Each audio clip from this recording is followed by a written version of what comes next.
the planet gets overwhelmed because its resources aren't matching, or the distribution of resources just along everybody is being hijacked by a certain part of our society to maximize their own profits. So we're not getting a fair distribution of the natural resources, and there's no decision from the average person into how to do it, so they just destroy.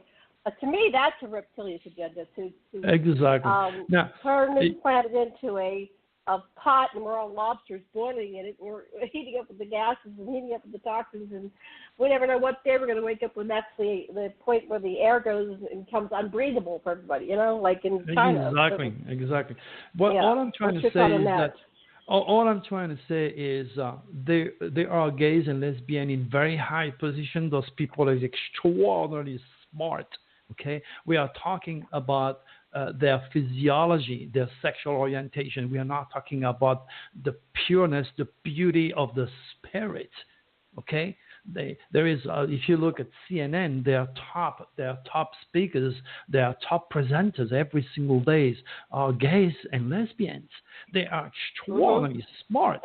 Okay, now when I refer to gays and lesbians and genes, now we are talking about the spiritual DNA. We are not talking about a physical DNA which leads to sexuality. This is where you need to understand.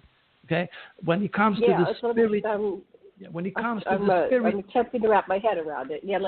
Because there's people that you're saying are genetically oriented, and that's part of the argument. But then there's people, because I've had them on my couch, that they experiment and they go back and forth, and it's not like they settle on one. It's like a twine, and they, in their youth they might be gay, and then when they're old they might be polyamorous for a while. They might be monogamous. So it seems like there's a psychological aspect within the decision. You need to understand when you dwell with the UFO phenomenon. It's very much psychical. And then sudden enough, we tend to apply the human physiology with it, and then that leads on again to miss the entire pictures. So it's very important to differentiate and understand where I'm coming from here. I have absolutely nothing against gay and lesbian. There are many of my clients and students are gays and lesbian. I love them. They love me, and they understand what I'm trying to say, because it doesn't take them away from the essence of God or the spiritual values or the psychical gift they inherited. We are talking about the physical physiology. This reptilian energy doesn't want us to multiply, and they're hoping that we'll become extinct because we won't reproduce anymore? Well, when I say reproduce, on the physiology, if you put two guys together on a remote island, you know what I'm trying to say? You've got to be very objective again, or two lesbians together. It is not natural for them to reproduce. It was set this way. So unless human gets in the game and start to play again with their gene, trying to fix the situation, they are not fixing it, they are making it worse. Because the child physiology will not change. It's all physical. But within the spirit, that beautiful child that come out of that relation, or that body of a gay or lesbian guy, that spirit will be absolutely wonderful. That's untouchable. That's totally untouchable. The essence of God and the creation and consciousness is untouchable and can only grow. It's always light, because you're talking about life. We're not talking about death. Right.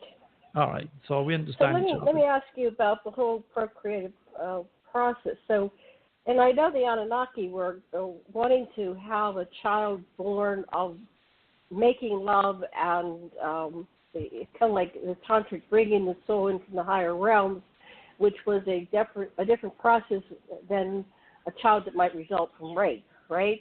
So there was something going into the mix that's written about the ancients, and so, go ahead. What's your thoughts on that? Well, basically, let me put it this way. Maybe you'll understand. It will give you more information on your own repertoire wisdom. Okay, Janet, listen. You are related to your family, as I said, 150%. You may even look like your mom, your dad, or your children look like you, and so forth. That's the physiology, the physical part of human being. You're 150% connected genetically. Now, on the realm of the spirit, your closest family member will be your biggest stranger. Why? Because your son, your mom, your sister, your dad will never either think, behave, or create or have the same fate than you. And that is the difference. That's what I call the U.C.I, unique celestial identity. Every one of us is born with that U.C.I. And that's what gives you all your sins and your virtues on the normal human being. And for those who have been abductees, gays and lesbians, same story. It's on the psychical, spiritual, untouchable realm of love and light and progress. Make sense? Okay. Yeah. Now, if, first of all, let's talk about death. Before you come in this world, when the doctor cut the umbilical cord that connects you with the warm uterine life of your mother, you died. Okay? That you cannot be born unless you die. That's the rules. Okay. Now, a cold of the room, a tap on your butt, or the noise, whatever it is, you send you receive, or you send a first connection to the superconscious, to God, to the universe, to that realm of superconsciousness. And there is another cord which is connected to you, coming from the umbilical, coming from your own umbilical cord. And this is why when you're very afraid or you're scared, you feel the intensity boiling right in the center of your body, because that same electrical umbilical cord, when you die, is cut, dissipate, and you don't want this to disconnect you, because you're going to die. Okay, so when if you're lucky, you live 100 years, and then this cord naturally fades away. You start to forget things. Whatever, you get old, like me, nearly 70 years old. You die, then you go into what you call the aquatic records, okay, and you join back God, because you have been made in the image of God. You cannot separate yourself from God. You were born to learn to create. That's why the computer in front of you, the car you drive, city like Paris, Los Angeles, Washington, New York, once upon a time, 1,000 years ago, did not exist. We have created our reality all stepped of the way. But we are so busy watching TV, the news, fighting with our parents, lovers, friends, you forgot to look at life the way I do. So what I'm trying to tell you here is, when you go back to yourself or to God, how can I explain that in an easier way? Let's imagine that you want to go into a bag. You cannot send your entire body into this bag. So you're going to put your hand, because your hand fits. And each one of the fingers, it's like billions and billions of human beings all in the dark. And you can feel you're too big, you're too smart, you're too good as God to go down this dense physical world to learn. And you're not going to go to hell. This is it. This is hell. Because we are not smart enough to learn by reading books. We have to feel. We have to have the pain, to have the emotions. Okay? So once you take your hand out, you have felt, you have learned something, but you're still you. You're still connected to yourself, to God. So when you die, you're going back to home. You're going back to you. You're going back to God, because as the Bible said, you have been made in the image of God. And the worst thing that you can do is to separate yourself from the power of creation or from God, because that's the real reason why you were born, to learn to control your thought, to create, and to never, ever forget that the future is nothing else than the reincarnations of your thought. Make sense? Wow, makes sense. I want to give TJ a chance to say something, ask a question, or make a comment. Where are you, TJ? You've disappeared. Are you okay? You still with us? Yeah, I'm sorry. I was coughing. I had myself on mute. I'm still a little sick, so I apologize for that. But Dr. Turi understands. He has allergies, too. And right now, with so much pollen blooming, it's... Dr. Turi, can you expound on why these allergies affects... I'm a precog, and I know that I was born and I have many past lives, and I really want to get into helping people with their soul groups and their past lives and finding that, and Janet and I do our best to help people. I know you're very excellent at that, but I have to admit there's a lot I don't understand, but like you said, you're bringing me into your fold, and then with our new Anomalous Club Online with Dr. Turi, we'll build a whole new network of people that really don't understand the type of astrology you use, or maybe the old astrology. But in the meantime, you know, I am having a little trouble breathing, so I'm going to mute me. But thank you, Janet, for including me back in. But just if you could expand, excuse me, I'm going to cough. I'm going to mute. Okay. Okay. So, we'll keep talking because she's having problems. Yeah, she definitely has problems. You know, you bring with you the karmic legacy of the trauma you had in the past life. In fact, I was talking to another radio host, and when she gave me a date of birth, I told her, "Do you have any neck problem?" And she goes, "Oh my gosh, how do you know?" Not only she had neck problem, but she had also serious thyroid problem. And I explained to her that during her past life, she was hanged. Okay, and then anytime she said somebody get close to her neck, she freaks out. There is no reason. And she said, "I've been this way since I was born." You know, it's pretty much. I broke my neck, Dr. Yeah, well, there you go. Now you confirming my prediction. Let me tell you a little story so maybe you'll understand me better. When I was a child, I had this recurring dream, non-stop. This dream was always the same. I'm laying down on my back. I'm laying down on a rock type of table in a cave. I can look behind me. I see the high mountain with a lot of snow and see eagles flying. So it must be pretty high. I can hear the wind and it's freezing cold. I'm high in the mountain.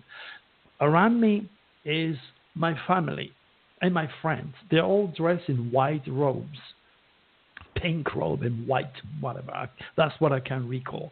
The next thing I know, 3 Chinese soldiers come into that cave. And they take their long sword and they plunged it into my body. And I died. Now, if I am cutting a snake, I make sure that this knife is facing away from me. I have a natural fear of knife. That is due to that recurrent dream being killed. And then later on, as I grew up, I realized, and I read a little bit of his story, that the Chinese invaded Tibet. And they killed all the monks and they killed all the lamas. And that dictates where I was in my very, very last life, back in Tibet, in the mountain, as one of the top spiritual leaders. Do you understand? Wow. Mm-hmm. This is how the superconscious speaks to people. People are not clinical hypnotherapists. They haven't been, really educated in understanding the mechanics involving the superconscious, and then translating dreams is not something that they do on a regular basis. Okay. Yeah, I had a similar thing. I had a recurrent dream where I kept. I was running from.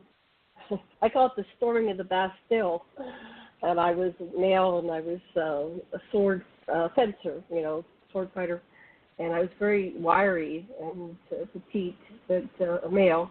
And anyway, I ran into this building which I call the Bastille, and I tried to find pictures of the Bastille, but apparently it's no longer here. So there's some ancient drawings of it, and I fell to my death. And so I had the same thing. I kept waking up, but before I hit the ground, and I had this dream over and over and over and over. There you go. I mean, and then I finally met the characters in the play. I met and I met Nemesis. I call it Nemesis, the one that was, chasing me, and then the one I tried to escape from, and I ended up, dying rather than being captured. So there's these things. See, as a child, as a child, you're so close to your previous lives. The filter is very thin. It's like this lady. She says she heard me on George Norrie, and she wrote me a long email which I share with my people on my newsletter. You can read it. This lady, she says that until the age of 9 years old, every single night she had the same dreams, and she was surrounded by snakes. I explained to her that during her past life, when I look at a chart, of course, she has a strong Scorpio in that chart. She gave me a date of birth, which I did not publicize. But what I'm trying to say is I explained to her that during her past life, either with